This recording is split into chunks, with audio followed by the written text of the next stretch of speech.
In this section, what we're going to talk about is fidaxomicin. Fidaxomicin is the newest antimicrobial available to treat C. difficile infection, having gained FDA approval in 2011. It was the first FDA-approved antibiotic to treat C. difficile in over 25 years. What differentiates fidaxomicin from vancomycin and metronidazole?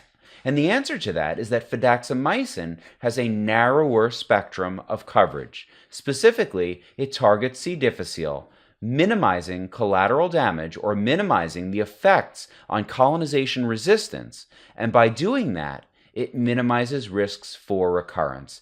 That was the theory behind it, and that was shown in two prospective randomized controlled trials. The pooled data from those two prospective randomized controlled trials is shown on this slide.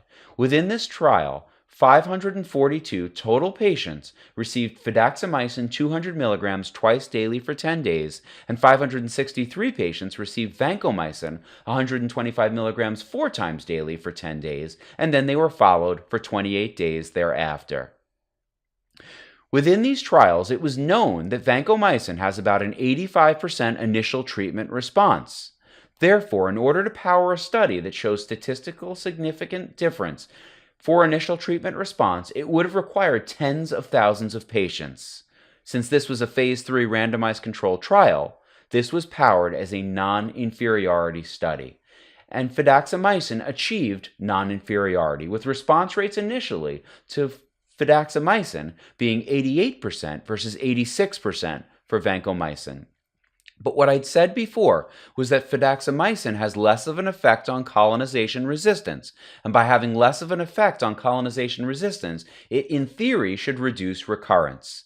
The right-hand bar graphs are a statistic called sustained clinical response, a combination of initial treatment response, recurrence, and mortality. We see from the left-hand bar graphs that there was about a 2% difference in initial treatment response.